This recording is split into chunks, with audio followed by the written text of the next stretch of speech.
앞으로 일본산 식품을 구입하실 때 좀 더 주의하셔야 할 것 같습니다. 일본이 식품에 대한 방사능 허용 수치를 대폭 올리려고 준비하고 있기 때문입니다. 피커TV에서 자세한 내용 전해드리겠습니다. 후쿠시마 원전 사고가 10년이 지난 지금 일본 자민당으로부터 식품에 포함되는 방사성 물질의 기준치를 완화하려는 움직임이 나오고 있습니다. 현재 식품에 포함된 방사성 물질에 대한 기준치는 일본 후생노동성에 의해 정해지고 있으며 100베크럴이 넘는 일반 식품은 출하해서는 안 되는 것으로 정하고 있습니다. 이 때문에 한국은 일본보다 높은 370베크럴을 기준치로 정하고 있었기 때문에 기준치 이하의 일본 식품을 유통시키고 있었습니다. 여기서 한국이 일본보다 기준치가 높은 것은 기준치가 의학적 안전 기준치가 아니고 나라마다 내부 사정에 따라서 결정하는 관리 기준치이기 때문입니다. 간단히 말하면 한국이 일본보다 방사능 피복량이 상대적으로 적기 때문이라고 할 수 있습니다.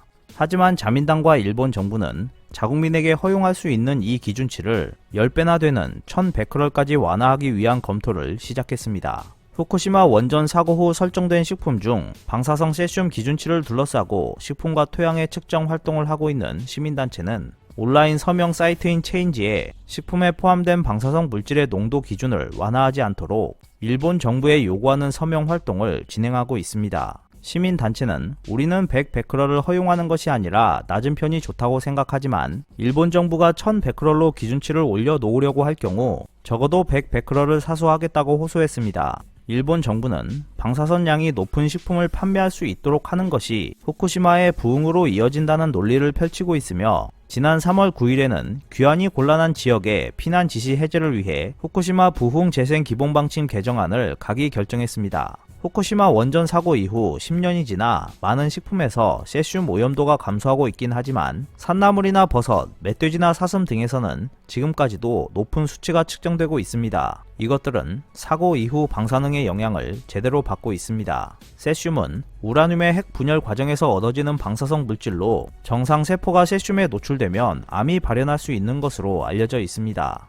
모두 데이터 사이트의 조사에 따르면 지난해 가을 일본의 온라인 쇼핑몰에서 구입한 버섯의 경우 134개 검체를 조사한 결과 23개 검체에서 기준치를 초과하는 세슘이 검출되었습니다. 게센 누마시의 능이버섯은 1833베크럴까지 검출되었고 출하 제한 구역을 제외한 지역에서도 세슘이 검출되고 있었습니다. 버섯류의 오염은 시간이 경과하여 토양 오염이 줄어든다고 해도 동일하게 저하하지 않는 경향이 있습니다. 이 때문에 출하 제한 구역도 2012년에 비해 증가하고 있는 상황입니다. 후쿠시마시의 NPO 법인 후쿠시마 30년 프로젝트의 아베 히로미 부이사장은 이러한 조사에 대해 놀랍다. 인터넷 상에서 개인 거래가 이루어지고 있다. 원자력 발전소에서 멀리 떨어져 있고 규제되지 않는 지역이라고 해서 판매자가 방심하거나 오염 실태를 얕잡아 본 것 같다고 말했습니다. 만약 일본 정부가 계획대로 규제를 더욱 완화하게 된다면 한국으로 수출하는 물품이나 일본 내 온라인 사이트에서 거래되는 물품의 세슘 농도가 더 올라갈 가능성도 있습니다.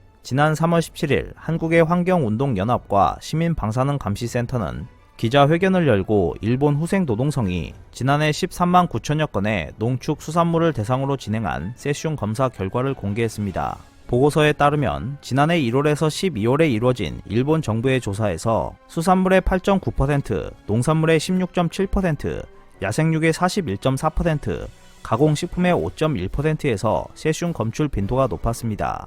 가장 높게 방사성 물질이 검출된 품목은 멧돼지로 기준치인 1kg당 100베크럴을 50배 초과했습니다. 버섯, 연옥과 생선인 곤들메기를 비롯해 산천어, 잉어, 브라운 송어, 장어 등에서도 세슘이 검출됐습니다. 최근 후쿠시마 앞바다에서 잡힌 우럭의 경우 900베크럴의 방사성 물질이 검출되었는데 이는 후쿠시마현 어업협동조합연합회의 자체 기준치인 50베크럴보다 무려 18배나 많은 수치여서 출하가 중단되기도 했습니다. 농산물 가운데는 고비, 죽순, 고사리 등 산나물 오염 상태가 여전히 심각했다고 단체는 전했습니다. 호두, 감, 밤, 유자, 은행, 땅콩, 생강, 마늘, 감자 등 자주 먹는 음식 재료에서도 세슘이 검출됐습니다. 단체들은 해조류에서 세슘이 검출된 것은 후생노동성 조사에서 처음이라며 해수어에 비해 민물고기에서 검출률이 높은 편이지만 일본 정부가 방사능 오염수의 해양 방류를 추진하고 있어서 지속적인 관찰이 필요하다고 설명했습니다. 특히 한국 정부가 농축수산물 수입을 금지한 후쿠시마현 등 8개 지역의 수산물 세슘 검출률은 다른 지역보다 11배 높게 나타났습니다. 나타났습니다. 일본 정부는 지금까지 간단하게라도 시행했던 후쿠시마산 쌀과 소고기의 검사를 지난해 4월부터 축소했고 다른 품목도 지속해서 검사를 줄이고 있습니다.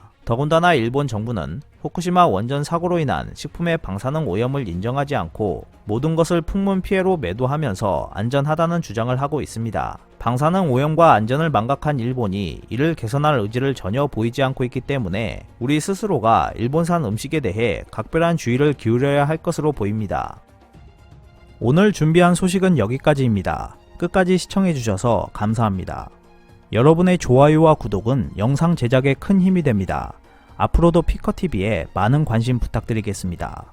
오늘도 즐겁고 멋진 하루 보내세요. 다음 영상에서 뵙겠습니다.